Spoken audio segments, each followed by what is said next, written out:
ಈಗ ಸರ್ ಮುಂಚೆ ಹೇಳಿದರು 2 ವರ್ಷ ಇದೆ ಅವ್ನು ಇಂಜಿನಿಯರಿಂಗ್ ಮಾಡೋಕ್ಕೆ ಅಂತಂದರೆ ನೀವು ಈಗ ಇನ್ವೆಸ್ಟ್ ಮಾಡ್ತಾ ಇದ್ರಲ್ಲ ದಡ್ತನ ಅಂಥೇಳಿ. ಬಟ್ ಕೆಲವೊಬ್ರು ಜಾಣರು ನಮ್ಮ ಒಂದು ಸರ್ಕಲಲ್ಲಿದ್ದಾರೆ. ಒಬ್ಬ ಸ್ನೇಹಿತ ಅವನು ಮಗು ಹುಟ್ಟಿದ ಮೊದಲನೇ ವರ್ಷದಿಂದ ಇನ್ವೆಸ್ಟ್ಮೆಂಟ್ ಮಾಡೋಕ್ಕೆ ಶುರು ಮಾಡಿದೆ ಸರ್.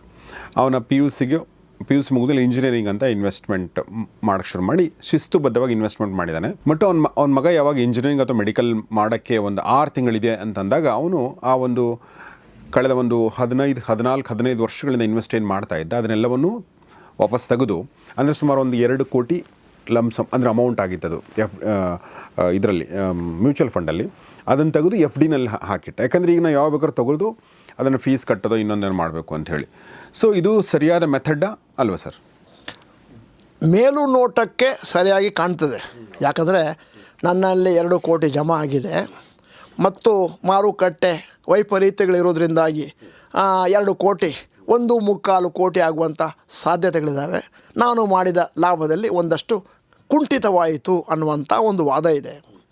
ಆದ್ದರಿಂದ ಸುಮಾರು ಜನ ಏನು ಹೇಳ್ತಾರೆ ಅಂತಂದರೆ ಪರಿಣಿತರು ಅದನ್ನು ತೆಗೆದುಬಿಟ್ಟು ಎಫ್ ಡಿ ಮಾಡಿ. ಆದರೆ ನಾನು ಅದಕ್ಕೆ ವ್ಯತಿರಿಕ್ತವಾಗಿ ಹೇಳ್ತೇನೆ. ನಾವು ಮಾಡಿದ ಇವತ್ತಿನವರೆಗೆ ಸಂಶೋಧನೆ ಪ್ರಕಾರ ಮಾರುಕಟ್ಟೆ 1.75 ಆಗ್ಬೋದು, 2ರಿಂದ 1.6 ಆಗ್ಬೋದು. ಆದರೆ ಅದಕ್ಕೆ ವಿಚಲಿತರಾಗದೆ ನೀವು ದುಡ್ಡನ್ನು ಅಲ್ಲೇ ಕಂಟಿನ್ಯೂ ಮಾಡಿಕೊಂಡು ನಾನು SWP ಮುಖಾಂತರ ನನ್ನ ಮಗನಿಗೆ ಬೇಕಾದ ವಾರ್ಷಿಕವಾದ ಹಣವನ್ನು ಮ್ಯೂಚುವಲ್ ಫಂಡಿನನ್ನೇ ತೆಗೆದುಕೊಳ್ತೇನೆ ಅಂತಾದರೆ ಮಾರುಕಟ್ಟೆ 1.6 ಇದ್ದದ್ದು ಬಹುಶಃ 2 ವರ್ಷ ಮೇಲೆ 2.4 2.6 ಆಗ್ಬೋದು. ಇದು ಮಾರುಕಟ್ಟೆ ಲಕ್ಷಣ, ಕೆಳಗೆ ಮೇಲೆ ಹೋಗುವಂಥದ್ದು. ಕೆಳಗೆ ಬಿದ್ದಾಗಲೂ ಒಂದಷ್ಟು ತೆಗೆದಿದ್ರಿ, ಮೇಲಕ್ಕೆ ಹೋದಾಗಲೂ ತೆಗಿತಾ ಇರ್ತೀರಿ. ನಿಮಗೆ ಎಷ್ಟು ಬೇಕೋ ಅಷ್ಟು ತೆಗಿತಾ ಹೋದ್ರೂ ಏನೂ ತೊಂದರೆ ಆಗೋದಿಲ್ಲ. ಫಿಕ್ಸಡ್ ಡಿಪಾಸಿಟ್ ಇಡುವುದು ತಪ್ಪು ಅನ್ನುವಂಥದ್ದು ನನ್ನ ಅಭಿಮತ.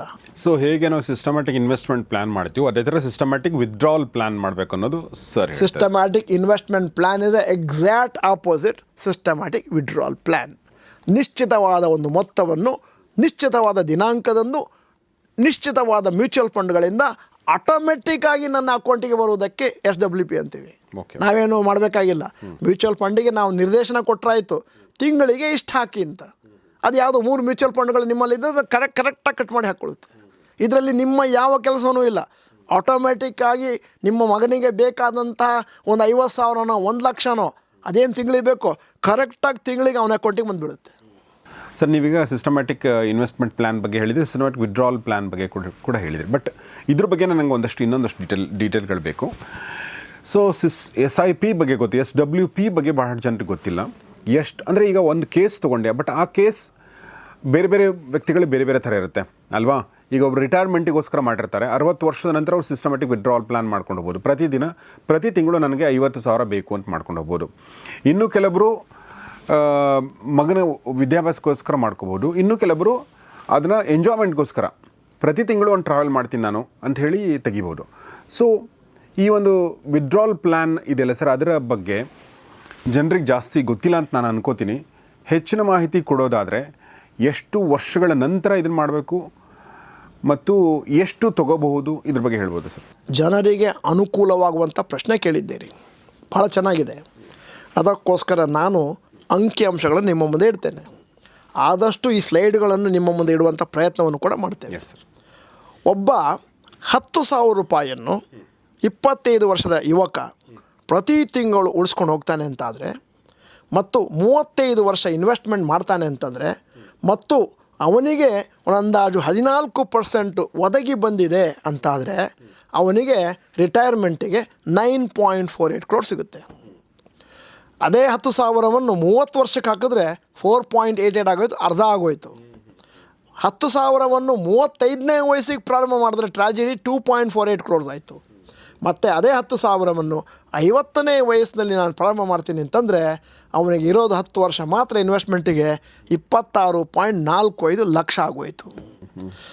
ಯಾರು ಸ್ವಲ್ಪ ವಯಸ್ಸಿಗರು ನಮ್ಮ ಈ ಕಾರ್ಯಕ್ರಮವನ್ನು ನೋಡ್ತಾರೋ ಎಲ್ಲರಿಗೂ ಭಾಳ ಬೇಸರ ಆಗುತ್ತೆ. ಈ ವಿಡಿಯೋನ ನಾನು ಭಾಳ ಮೊದಲೇ ಕೇಳಬೇಕಾಗಿತ್ತು, ಈ ವಿಚಾರ ತಿಳ್ಕೊಬೇಕಾಗಿತ್ತು. ಈಗ ನನಗೀಗ 25 ವರ್ಷ 10,000ವನ್ನು ಹಾಕ್ಕೊಂಡು ಹೋದಾಗ ನನ್ನಲ್ಲಿ 9.48 crores ಜಮಾ ಆಯಿತು ಅಂತಂದರೆ 61ನೇ ವಯಸ್ಸಿನಿಂದ ಮೇಲೆ ಇನ್ನು 20 ವರ್ಷ, ನನ್ನ 80ನೇ ವಯಸ್ಸು, ನಾನು ಮೊನ್ನೆ ಲೆಕ್ಕ ಹಾಕ್ಬೇಕಾದ್ರೆ ಇನ್ನು 30 ವರ್ಷ ಅಂತ ಹಾಕ್ಕೊಂಡೆ. ಆಮೇಲೆ ಯಾರೊಬ್ರು ಹೇಳಿದ್ರು ಸರ್ 80 ವರ್ಷನೇ ಕಷ್ಟ, ಇನ್ನು 90 ಬೇರೆ ಸೇರಿಸಿದ್ರಿ ಅಂತ. ಅದಕ್ಕೋಸ್ಕರ 80 ಸಾಕು ಅಂತ ತಿಳ್ಕೊಂಡಿದ್ದೀನಿ. 20 ವರ್ಷ ಆ ವ್ಯಕ್ತಿ ಪ್ರತಿ ತಿಂಗಳು 2 ಲಕ್ಷ ರೂಪಾಯಿಯನ್ನು ಅವನು ಸಿಸ್ಟಮ್ಯಾಟಿಕ್ ವಿಡ್ರಾಲ್ ಪ್ಲ್ಯಾನ್ ಪೆನ್ಷನ್ ಅಂತ ತೊಗೊಂಡೋದ್ರು ಕೂಡ ಅವನು ರಿಟೈರ್ಮೆಂಟ್ ಆಗಿ 20 ವರ್ಷದ ಮೇಲೆ ತನ್ನ 80ನೇ ವಯಸ್ಸಿನಲ್ಲಿ ಅವನ ಹತ್ರ ಇದ್ದಂಥ ಹಣ ಮಲ್ಟಿಪ್ಲೈ ಆಗಿಬಿಟ್ಟು ಮಕ್ಕಳಿಗೆ 49 ಕೋಟಿಯನ್ನು ಗಿಫ್ಟಾಗಿ ಕೊಟ್ಟು ಹೋಗ್ಬೋದು. ಆಶ್ಚರ್ಯ ಆಗುತ್ತೆ, 49 ಕೋಟಿ. ಆದರೆ ಇಲ್ಲಿ ಒಂದು ಡಿಸ್ಕ್ಲೇಮರ್ ಹಾಕ್ತಾಯಿದ್ದೀನಿ, 25 ವರ್ಷದ ವ್ಯಕ್ತಿ ಇನ್ನೂ 35 ವರ್ಷದ ಮೇಲೆ ಮತ್ತೆ 20 ವರ್ಷ ಅಲ್ಲಿಗೆ 49 ಕೋಟಿ ಸಿಕ್ತು. ಆ 49 ಕೋಟಿಗೆ ಏನು ವ್ಯಾಲ್ಯೂ ಇರ್ಬೋದು? ಬಹುಶಃ ಇವತ್ತಿನ 50 ಲಕ್ಷದ ವ್ಯಾಲ್ಯೂ ಇರ್ಬೋದು. 49 ವರ್ಷ ಆದಮೇಲೆ ನಾನು ಹೇಳ್ತಾ ಇರೋದು ನಿಮಗೆ. ಯಾಕಂದರೆ ಆ ದಿನ 80 ವರ್ಷಕ್ಕೆ ನಿಮಗೆ ಸ್ವಲ್ಪ ಬೇಜಾರಾಯಿತು ಅಂತ ನಡ್ಕೊಂಡು ರೋಡಲ್ಲಿ ಹೋಗ್ಬೇಕಾದ್ರೆ ಸುಸ್ತಾಯಿತು ಅಂತ ಹೇಳಿ ಏನಾದರೂ ಒಂದು ಕೋಕೋ ಕೋಲಾ ಅಂತ ಏನಾದ್ರು ಕುಡಿದ್ರೆ ಬಹುಶಃ ಕೋಕೋ ಕೋಲಾಕ್ಕೆ 2200 ರೂಪಾಯಿ ಒಂದೊಂದು ಬಾಟ್ಲಿಗೆ ಇವತ್ತಿನ ಲೆಕ್ಕ ಹಾಕ್ಕೊಂಡೋದ್ರೆ. ಸೊ ನಿಮ್ಗೆ ಉತ್ತರ ಕೊಟ್ಟಿರೋದು. ಈಗ ಅದೇ ಏನಾದರೂ 35 ವರ್ಷದವನಿಗೆ 2.48 crores ಜಮಾ ಆಗಿ ಅವನು ತಿಂಗಳಿಗೆ 2 ಲಕ್ಷ ತೊಗೋತಾನೆ ಅಂತಂದರೆ ಅವನು 80 ವರ್ಷಕ್ಕೆ ತನ್ನ ಮಕ್ಕಳಿಗೆ 2.3 crores ಗಿಫ್ಟಾಗಿ ಕೊಟ್ಟು ಹೋಗ್ಬೋದು. ಆದರೆ 50 ವರ್ಷದವನು 26.45 ಲಕ್ಷವನ್ನು ಜಮಾ ಮಾಡ್ಕೊಳ್ಳೋನು ಅಲ್ಲಿ 34 ಲಕ್ಷ ಮಾತ್ರ ಉಳ್ಕೊಳ್ಳುತ್ತೆ. ಅವನಿಗೆ ರಿಟೈರ್ ಆದಮೇಲೆ ಕೊಡಬೇಕಾದ್ರೆ ಅಷ್ಟೇ ಉಳ್ಕೊಳ್ಳುತ್ತೆ. ಇಲ್ಲಿ ನೀವು ಇನ್ನೊಂದು ಪ್ರಶ್ನೆಯನ್ನು ಕೇಳ್ಬೋದು. ಈಗ 60 ವರ್ಷದ ಮೇಲೆ ಅವನಲ್ಲಿ ಏನು ಜಮಾ ಆಗಿತ್ತು ಕೋಟಿಗಟ್ಟಲೆ, ಆ ದುಡ್ಡನ್ನು ನಾನು ಫಿಕ್ಸೆಡ್ ಡಿಪಾಸಿಟ್ ಇಟ್ಟಿಲ್ಲ, ಅದನ್ನು 10% ರಿಟರ್ನ್ಸ್ ಬರುವಂತಹ ಒಂದು ಮ್ಯೂಚುವಲ್ ಫಂಡಲ್ಲಿ ಹಾಕಿದ್ದೀನಿ ಅಂತ ಊಹಿಸ್ಕೊಂಡಿದ್ದೀನಿ. ಅದರಿಂದಾಗಿ 14 ಕೊಡೋ ಬದಲು 10 ಕೊಟ್ಟಿದೆ. ಅದರಿಂದಾಗಿ ದುಡ್ಡು ಇಷ್ಟು ಮುಂದಕ್ಕೆ ಬಂತು. ಇದಕ್ಕೆ ನಾವು ಸಿಸ್ಟಮ್ಯಾಟಿಕ್ ವಿಡ್ರಾಲ್ ಪ್ಲ್ಯಾನ್ ಅನ್ನುವಂಥದ್ದು. ಕಳೆದ 25 ವರ್ಷದಿಂದ ನಾನು ಕಾರ್ಯಾಗಾರಗಳನ್ನು ನಡೆಸ್ಕೊಂಡು ಬರ್ತಾಯಿದ್ದೀನಿ. SIP ಅಂತ ಮಾತಾಡಿದ್ದೇನೆ ವಿನಃ SWP ಮಾತಾಡಿಲ್ಲ. ಯಾಕಂದರೆ ಇನ್ನೂ ಕೂಡ ಹೆಚ್ಚಿನವರು ಆ ಲೆವೆಲಿಗೆ ಬಂದು ತಲುಪಿಲ್ಲ. ಬಹುಶಃ ಇನ್ನೊಂದು 10-15 ವರ್ಷದ ಮೇಲೆ ನನ್ನ ಮಗ ರೋಹನ್ನು ಕೇವಲ SWP ಅಂತ ಮಾತಾಡ್ತಿರ್ಬೋದು. ನಾನು ಇಲ್ಲಿದ್ದಾಗ ನೋಡಿ ಹಾಕಿದಿರಿ ತೆಗೀರಿ ಅಂತ ಹೇಳ್ಬೋದು. ಈಗಾಗಲೇ ನಮ್ಮಲ್ಲಿ ಕೆಲವರು 25 ವರ್ಷ ಕೆಳಗೆ ಹಾಕಿದವರು ನಮ್ಮ ಹತ್ರ ಬರ್ತಾ ಇದ್ದಾರೆ, ಸರ್ SWP ಪ್ಲ್ಯಾನ್ ಮಾಡಿಕೊಡಿ, ತಿಂಗಳಿಗೆ ಎಷ್ಟು ತೆಗಿಬೋದು ಅಂತ ಹೇಳ್ಕೊಡಿ ಅಂತ. ಅದರಿಂದಾಗಿ ನಾನು ಹೇಳೋದೇನು ಅಂತಂದರೆ SIP ಮಾಡಿದಾಗೆ SWP ಬಗ್ಗೆನೂ ಜಾಸ್ತಿ ಮಾಹಿತಿಗಳನ್ನು ಸಂಗ್ರಹಣೆ ಮಾಡ್ಕೊಳ್ಳಿ. ನೀವೀಗ ನಮ್ಮ ಹತ್ರ ಏನಾದರೂ ಮ್ಯೂಚುವಲ್ ಫಂಡಿಗೆ ಬರ್ತೀರಿ ಅಂತಾದರೆ ನೀವು ಇವತ್ತಿಂದ 25-30 ವರ್ಷದ ಮೇಲೆ ತಿಂಗಳಿಗೆ 50,000 1 ಲಕ್ಷನೋ SWP ಮಾಡ್ಕೊಂಡು ಹೋಗಿ. ನನ್ನ ಪ್ರಕಾರ SWP ಮಾಡೋಕ್ಕೆ ಅವಕಾಶ ಇರುವಂಥದ್ದು ತುಂಬ ಫಾರ್ಚುನೇಟು ಮತ್ತು ತುಂಬ ಜಾಣರು ಅಂತ ಅನ್ಕೋತೀನಿ.